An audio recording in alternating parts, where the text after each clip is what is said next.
This is what college football looks like, and it's the same everywhere. Good times eating, drinking, and we all sort of pretend like we know what the hell's gonna happen. So even though I'm in New York and not on campus, all season long, I'm eating, drinking, and figuring out what the hell's gonna happen in the games of the week. This is Easy Call. I'm at Van Horn in Brooklyn for some beautiful Southern food. So let's eat, drink, let's figure out some college football. The time is right to finally talk Big Ten football with two beautiful Michigan men here in the flesh. Jason Kirk, Bill Connelly, couldn't have asked for better people. How are you going to talk Big Ten without a giant, copious fried chicken sandwich to fill our guts and just brim? Give it to me. Give it to me. Please. All right. Big story, Big Ten. It's been a Wisconsin conference recently, now a Michigan State conference as of last year. At the top, who are you confident in? Who do you think maybe takes a step back from that top of the mountain position? I think we have to list Ohio State, Michigan State, and probably Wisconsin as sort of the team still at the top. Yep. As far as anyone who could join, Michigan seems like the best choice just because They've recruited well. Probably made the best offensive coordinator upgrade of anybody in the country, going from a non-offense to a proven system. Right. Recruiting at a level far beyond the rest of the conference, Ohio State accepted. Yep.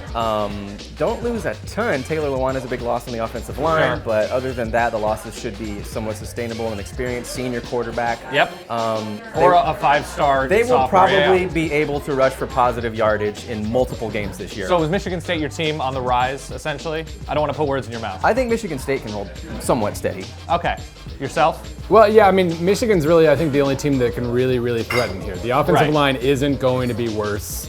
Threaten I Ohio think. State, Wisconsin, Michigan State. Right, yeah. Okay. And, I think Devin Gardner really is a solid quarterback Yeah. if he has a Couple supporting bad games. cast around Yeah, him. And the defense should be okay. So, I mean, of the teams that aren't in the ruling class, I think that's probably the only one that really has a good chance of joining. Who makes the biggest dramatic jump upwards in the conference?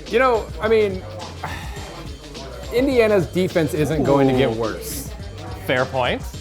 I don't know That's if going to be on their enough. poster I don't- as a program. I don't know if that's Can't enough. get worse. New coordinator. Yeah, right, and they've true. got Tevin Coleman, who is one of the most underrated players in the country on offense. So, they're a team worth watching. And, of course, Northwestern was really unlucky last year. Okay, who's making that dramatic move for you? I'm going to go with one of the brand new guys, Maryland. Really? Okay. Which they've recruited at a level, at least in the upper half of the Big Ten. Yes. They get back several stud athletes, Deion Long, Stephon Diggs, who were injured for Maybe most the of last best 1-2 season. receivers Yeah. immediately Oh, yeah. in the conference. Quite Yeah. possibly. Yeah. C.J. Brown, an 18th year senior Yeah. starting He's quarterback. put in his time. Tons of experience, cannot possibly be as snake bitten as they've been the last two seasons. Right. Maryland, with any sort of injury regression, they're right back there, Yep. similar to Northwestern as well. Sure. And who takes a step back to you? When you look at the top half of the conference, who do you think it's just not their year? I think you have to go Wisconsin. Yeah. Just losing so much on defense, Huge especially in the losses. linebacking core, Yeah, which was the Borland. strength of the team. We think about Wisconsin. We think about running the ball. They're Yep. going to be able to do that again Yep. with Melvin Gordon and so many offensive linemen coming back. But the defense was the actual strength of And the it's been team last so year. good for so long, too. There's so much to replace. Also, they lose their entire receiving core. Yep. So Another 18th year senior in Jared Aberdeen. Exactly. Certainly. So two huge questions for Wisconsin in a side of the division that is quite wide open. Okay, who's taking that plummet? Well, Michigan State's defense isn't going to plummet, but Right. they needed it to be as good as it was last year to win the conference. tough. And they lose Denard, they lose a couple defensive Danico tackles, Sound, yeah. a couple linebackers, so it's going to be really hard for them to replicate that success. You feel good about Connor Cook, though?